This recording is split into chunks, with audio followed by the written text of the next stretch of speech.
Welcome to NovoEDTalks, where we reveal real-world strategies and expert insights from learning and development professionals. In every episode, we chat with practitioners, course designers, learning strategists, and business leads. We hear about their experiences in the learning industry and predictions for the profession and the trends that they're seeing. But before we get started, a little bit about NovoEd. Founded at Stanford's Social Algorithms Lab in 2012, NovoEd is a people-centric, capability-building platform that combines social and collaborative learning to drive performance readiness at scale. Through cohort-based experiences centered around human interaction, NovoEd taps into collective wisdom, placing each learner at the center of perspective, application, and expertise.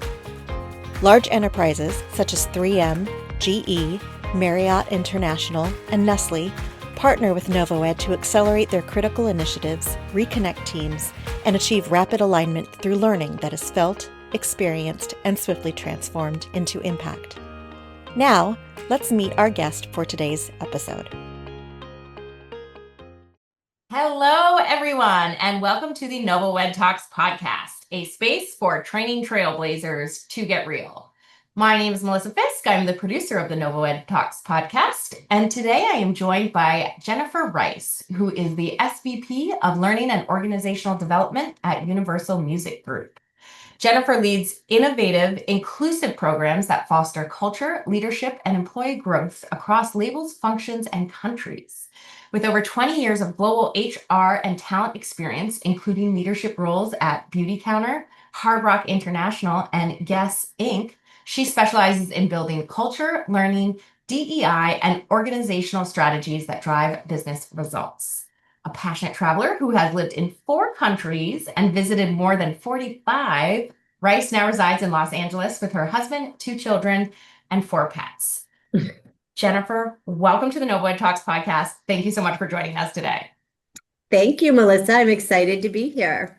Awesome. My first question is, which 4 countries were it that you lived in? Were they? Oh, well, that's a great question. So I lived in Istanbul, Turkey. I lived in Mexico City, Mexico. I lived in Athens, Greece.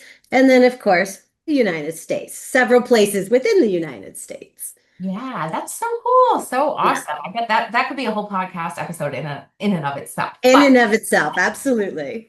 We'll get into the learning and development questions we're here to talk about today, but why don't you start by just kind of introducing yourself, your role, and a little bit about your company? Sure. So you've already given me such a fabulous introduction, but my name is Jennifer. I go by Jen, so you can call me Jen. And I have been doing this for a really long time now. You said 20 years, and I'm like, oh my God, it's more like 30 now, showing my age. But yeah, so I have been at Universal Music Group now for a little over 3 years, and I head up all of their learning and development initiatives, employee experience, culture, employee engagement, DE&I, like you name it, it falls into my wheelhouse. And it's a really awesome place to be because we have so many different labels and we're located in so many different countries that no 2 days are ever the same. And you have to figure out how to customize everything to a particular group or to a particular culture or for a country. So it keeps us incredibly busy. I have a very small but incredibly talented team. And we actually, like you said earlier, we really love what we do and we feel like we have the best job in the company. Yeah, that's awesome. I find that passion a lot with L&D folks, HR folks, just because it's such a great role to connect with people and, be part of, like, really bring that company culture, like, to the forefront of, the day-to-day, which is awesome. Well, why don't you talk, obviously you talked a little bit about how diverse the folks you're working with are, but why don't you talk a little bit about these learners specifically and what some of the challenges are? Sure. So we have, a little over 10,000 employees around the globe. And I would say that some of the challenges are not new challenges. They're not unique challenges. I think everybody still really struggles with the fact that we have 5 generations in the workforce, right? So we also have an aging population and experienced workers that are now leaving. So how do we retain that knowledge? How do we ensure that we have a succession pipeline in place and that those people are being upskilled so that they're ready to take on new roles and responsibilities? So that's one of our opportunities. I would say upskilling and reskilling, depending on the role and depending on the job. And, we're still in a hybrid work environment. So some of our labels have people in 5 days a week. Some of the center functions are in 4 days a week. And then still some departments are completely remote. So hybrid work environment is still something that is somewhat of a challenge to figure out. How do you build that culture when not everyone is in the same space? And I would say, innovation, we are a very innovative company. So we are constantly innovating. That's one of our biggest opportunities, is to make sure that we are always staying in front of what's coming, what's new, what's next. So those are some of the biggest challenges I think we're facing. Yeah, absolutely. And what are like some of it? Does that kind of fall into what some of your bigger like workforce development challenges are, or would you? Yeah, okay, those are both. Yeah. Absolutely. And that's kind of how we like tailor our development programs and our cohorts. We're like, okay, we know these are some of the 3 top opportunities we're facing. Let's build that into every single program that we offer so that everyone, regardless of where you are at in the company, or if you're a senior vice president or you're an individual contributor, will have same access to that type of information to upskill. That's awesome. I love that. Now, as the skill sets needed for success continue to shift, because obviously everything's changing so rapidly, you've been talking about Yes. the importance of upskilling. What strategies does your team use to ensure that your workforce remains kind of adaptable and prepared for basically anything? Yeah. So that's a great question. And I will say, I'll go back to reiterating on the fact that we teach a lot of different courses, but we also offer a lot of things that are available to anyone just in time so that they can curate their own playlist, if you will, of learning and development. But I would say leading through transformation is one of our top courses that is instructor led. And it really teaches people, how we deal with change, how we deal with ambiguity, how we deal with it, and what are some tools that they can put in their toolkit to be able to adapt better and stay, on top of what needs to get done. So I would say that leading through transformation, dealing with change. We also, like I said, we have over 400 plus courses on our library that people can tap into at any time. So if you need to be upskilled in a particular area, you don't have to wait for the next class to be available. You have that at your fingertips and it's accessible to everyone within the organization and across the globe. That's awesome. Now, is it all just kind of pick and choose learning like when you want, or do you have kind of a set of courses that folks are required to take? And I guess what I'm getting at, the bigger question I'm getting at is, how does your team assess and address like skills gaps within like different groups of folks? Yeah, great question. So we have a very strong partnership with our people business partners, and they really serve as the liaison between my team and the business. So anytime the business is like, hey, we're experiencing a skills gap in this particular area, the people business partner will say, hey, what do we have? How can we address this with them? And that's where we kind of do our intake and our assessment, and then we can curate, like I said, playlists specifically to address that skill. But we also do a tremendous amount of bespoke training for intact teams, We just actually had a meeting yesterday where there's a program that I am certainly not skilled to train around accounting. And we realized that there was a gap because the technology is evolving so quickly. And so we also are not shy about leveraging outside companies to come in and help really get those individuals upskilled in a timely manner. So, but I would say the needs assessment is really that step one of understanding, like, what are we really trying to solve? What skill do we really need? And then how are we going to measure if we did a good job, right? How do we assess if somebody has now demonstrated that to a point where it becomes part of their day-to-day behaviors? Yeah, absolutely. Which, thank you. That tees me up for my next question quite nicely. Okay, good. Do you have any core KPIs, or how do you measure the effectiveness of your programs? And what do you kind of look for? Or does it vary case by case, to Well, there are certain things that we look for with every program, and we do run what we call impact reports. So if somebody goes through one of our cohort programs or even one of our bespoke programs, we are going to look at completion rate. We're going to look at program favorability. We're going to look at content relevancy. We're going to look at program value and adoption, which I'm proud to say, like almost all of our cohorts is at like 96% in that particular area. And we also look at turnover. So any individuals that have gone through any type of training, how does that compare to turnover versus someone who has never taken any of our programming? And then we also look at promotion rates. So I'm proud to say that I think I just looked at these numbers yesterday, and in 2024, people that attended one of our cohorts had a 40% promo rate versus those that had not completed any of our programming. So we look at those key statistics, and that's kind of how we fight with finance to get more funding. We're like, hey, you know what? You can there? train these people and they're going to stay because we've trained them and they're now skilled to take on new roles and responsibilities. Versus, I think everyone knows when you go to the outside, it's always more expensive to bring in new Right. talent. So, Right. Absolutely. That's incredible. yeah, Do we're you, really proud of that. yeah, you should be. And I love that. That's a really great way to measure, because like you said, that tells a lot of different things, like the promotion rate. Like it's not just, it tells if they're like retaining the information, being able to use it, actually upskilling, and then also, are they putting it to use, and is it driving benefits to the company? I love that. Like looking at that. Absolutely.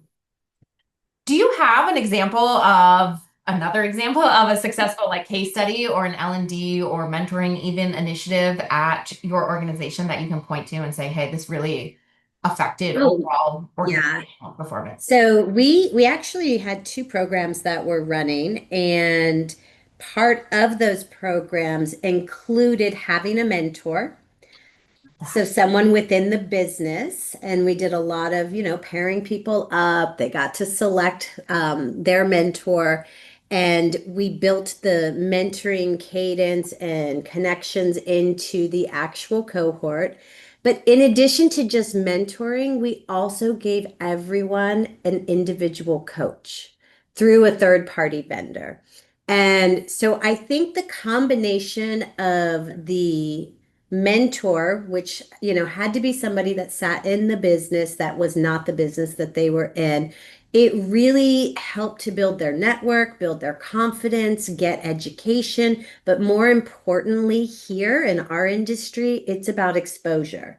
It's about getting the exposure, making the relationship, and then getting experiences that they may not have otherwise been able to get. So that piece of mentoring, I think, is still really critical in this industry Yeah. because it gives them the opportunity to get the exposure that they otherwise wouldn't. And so that was baked into two of our programs. And I would say, again, going back to looking at promo rates, I'm proud to say that both of those programs, one had a 60% promo rate within the first year, and the other, it was a 20% promo rate within the first year, which is still significant. And Yeah. some of those people promoted out of one label into another label or promoted from one department into another department. So I find mentoring is really important in industries where it is built on relationships.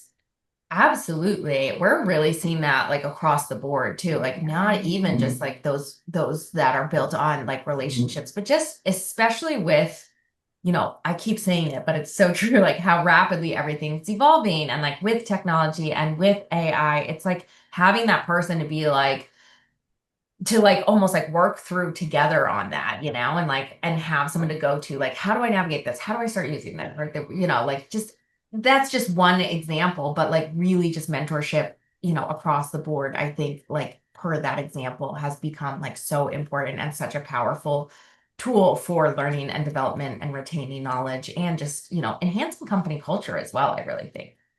I will add to that, Melissa, that some of our programming, what we have done is we've built in the fireside chats with executives. So if we don't have mentoring baked into the program, what we will do is we will do some fireside chats. Now, it is via Zoom for the most part so that we can have everyone get access to it. But those sessions are so critically important. And the value that our executive team is, they're imparting their knowledge onto like future generations. And when we look at the data on how the environment's responding, how the employees are responding, like we have 100%, like it's 100% they felt like it was meaningful. It connected them to the greater purpose of the company. They see the values being lived in action. They're hearing from music, titans in the industry, and it's amazing. So even if it's not a formal mentorship, there are moments that you can create moments that matter via fireside chats with executives. That is like a very informal way of getting more exposure out there to the rest of the population that may never meet that individual. So that's something we've done that I think is a really great best practice.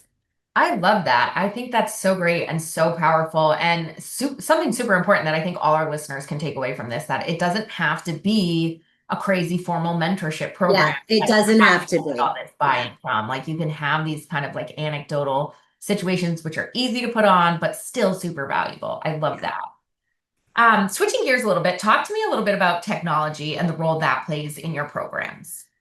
Obviously, Yes, you're a so big company, globally dispersed company. So yeah, we're a globally dispersed company, so we definitely use technology a lot. I think we all got really familiar with Zoom during the pandemic. And of course, now we have all the bells and whistles that come with Zoom on how to create breakout rooms and how to do polls and how to like keep your audience engaged, right? Because if you're facilitating something via Zoom or using technology, you have to be so mindful that you are creating an environment of collaboration for not just those in the room, but for everyone. So we use a lot of polling, we use a lot of cloud sourcing, we use a lot of collaboration tools. We use a lot of, little fun anecdotal like things that will pop up and people have to weigh in. We do actually really encourage everyone to come off on camera when they're in a virtual session because no one wants to talk to a bunch of empty boxes. yeah. So we definitely do that. We also use technology because we don't have all the answers.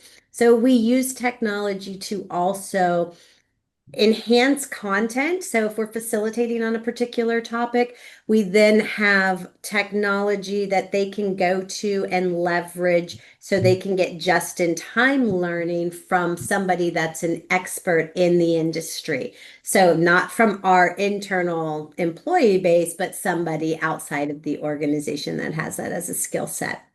So we use technology that way. We obviously have an LMS and all that good stuff. But I will say we have not dabbed into AI. And I know I've been to a million conferences where AI is like, and the only thing people are talking about. And what we have discovered is we're still in like the infancy stages of bringing AI into the organization for multiple reasons. But we're now starting to explore it. And what I'm finding really interesting is that even the companies that are using AI, like according to all of the data, there's only like a 65% adoption rate of people actually using it in their day-to-day jobs today. So we're still building that skill and we are exploring how it will be more beneficial for our employees by leveraging certainly some of the great work that's being done out there through AI, but we're not leveraging it today, September 11th, 2020. I love that. But I do think that there is, there is there is definitely like need to do that in any instance, right? Where it's like there's so much out there about AI. It's very exciting. They're like, okay, could this do this? Maybe. Like, could this do this? Maybe. But you really have to like understand, I think, the needs, the wants, and the use cases where it applies to Absolutely. your business and your day to day. Because if you start like just throwing things in there or like adopting new tech that like, yeah, okay, maybe it in theory could do this better. Maybe it adds like 8 other steps that ultimately like slow down product, like, or interfere or distract with like your day to day. And like there definitely is a little bit of that happening. And I think everyone's kind of like taking a pause right now. And it's like, okay, yes, this is really cool, but is it actually at a place where it's helping us do our jobs or our day to day better? And it has to have a use case. Yeah, no, we absolutely are exploring it because we know that it can help teams, enhance their skills. It can automate repetitive tasks. It can, Sure. particularly in learning, I feel like, you can curate a customized learning path very quickly versus somebody having to do that and do all of the research that comes along with it. I love the idea and notion of like personalized nudges or have AI write a SMART goal on this particular, Yeah. topic. Like those things, I feel like it can really be beneficial. It can also, I think, help with real time, problem solving and recognition. And it can improve access to information, which I think is really going to be helpful, like in the next 5 years. But today, I think, I've been to quite a few conferences and I've explored how individuals are leveraging AI and companies that are offering AI solutions that I've explored. And it's fascinating, right? There's like a lot of really interesting things out there. There's even this AI company that does just-in-time coaching with an AI coach. And so Yeah. I think that the opportunities are there. I think it's an exciting time. I do think we are being cautious, at least here, in regards to how we will implement and how we will make sure that we're adopting the best solution for the company. Yeah, I think that makes sense though. I love that. Yeah. Um, Switching gears a little bit from technology and thinking, about the industry in general, especially where you have been in this space for, I think you said close to 30 years now. Yeah. It's incredible, as learning and development and mentoring programs have rapidly evolved, over the past 5 years, especially, what are some of the key takeaways that you've seen?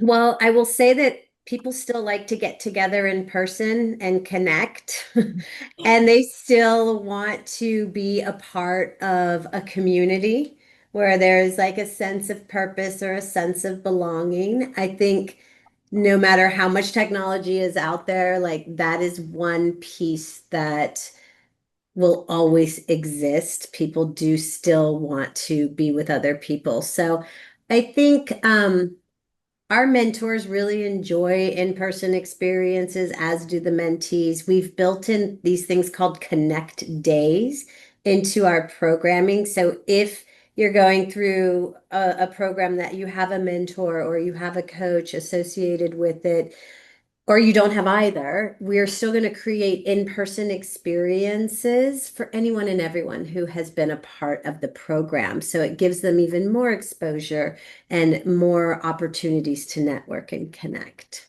I love that. And it is so important. I mean, I think like inherently as humans, we want to be like in groups, It's kind of like part of our Yeah. biological makeup. So like, yeah, Yes. You not can't take that away. I don't think yeah, technology is ever going to take that yeah, away. exactly. So I love that. And I love that y'all are leaning into it. That's amazing. Kind of on the flip side of that and looking forward, to the advancements in technology and, what's to come, like what do you see for the next 5 years and how are you kind of preparing for that?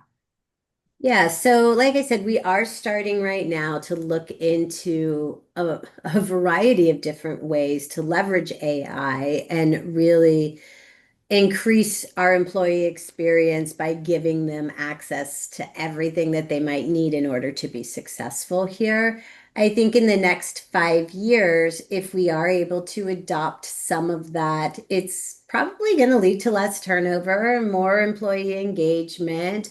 But at the end of the day, we still need to create an environment where people feel like they're being valued, where they feel like they are being heard, and where they feel like they are a part of the culture. So I do see technology as something that can enhance our employee experience, but it's still not going to take away from all of what a lot of people call soft skills. I call critical skills that Yeah. every human being needs to have in order to Yeah. create that safe space where they can bring their best self to work every day and feel like they're making meaningful contributions. So I don't know if technology can enhance that. I'm hopeful that technology will help us get rid of some of the mundane tasks that we have to do and automate certain things so that it does allow us more time to innovate and be creative and lean into that space where we're creating environments where people feel really supported. I love that. And I do think that is something like I think about where um I have this like hope or like faith that these advancements in technology in some ways are going to create like more space for connection with one Yes. another and more space for just like time for each other. And maybe we'll kind of, combat this like obsessive scrolling thing that we're all doing Yes. Oh, by yes, doing that, please. right? I agree. And that's where I wholeheartedly agree with you, Melissa. I'm like, let's live in a world where we are teaching our future generations and our employees how to still have face-to-face conversations and not text. Yes. So maybe that's old school, but I don't think No. that that skill is ever going to go away. Like we are always going to need that. Yeah, absolutely, absolutely. And especially having children, I have Yeah. more open faith for it, than any. Yes. Yes. Jennifer, to close on a positive note, or Jen, sorry, Sure. Jen, to close on a positive note, what would be some advice that you would pass on to someone just starting out on their journey, that you've learned along yours? Oh, great question. I have so many things that I would say, but I think integrity, trust, care. I think you have to just really stay true to yourself. Don't try to be someone that you're not. It takes too much energy to try to emulate a personality that is just not yours. So stay true to who you are. And I think it's okay to be direct and honest and open and transparent and vulnerable, but you have to do it with care. And you have to, really listen more than you speak. Yeah. I think that is something that's hard as you're starting out because you want to prove yourself and you want to, show what you know. But I think, really leaning into listening, more than you actually speak is a skill I wish I would have learned earlier on. I have definitely learned the art of it now, but something I wish I learned earlier. And I think as you're building a team, hire people smarter than you and hire people that are in your blind spot. You don't Yeah. want to hire a bunch of people that are just like you. You need to hire people who have the skills that you don't so that you can be a high functioning team. And I guess lastly, Melissa, just have fun, right? We spend more time at work than we do with our families, with our friends. So Yeah. create an environment of trust and fun where people can show up as their true self. Yeah, absolutely. I love that. Such great advice across the board, Jen. I too wish I learned how to listen a little bit more. I think there's something that like connects the emotional connection right there, where it's like we Yes. learn how to like just take a beat. Like it's Yeah. not that big of a deal, but I do Yes. think that comes with age, maybe a little It bit. does. It does. But I do think like we need to teach people how to listen, how to Yes. be active listeners. It's definitely a skill that I think will improve the world. It's okay to have differences of opinion, but learn how to listen. Lean into that. Absolutely. Well, Jen, it was an absolute pleasure having you on the NovoEd Talks podcast today. And I know our listeners really are going to enjoy your perspective. So thank you so much for joining us. Thank you for having me. It was my pleasure to be here, and thank you for your time. Awesome. Thank you so much. And thank you to our listeners for tuning in to another episode of NovoEd Talks.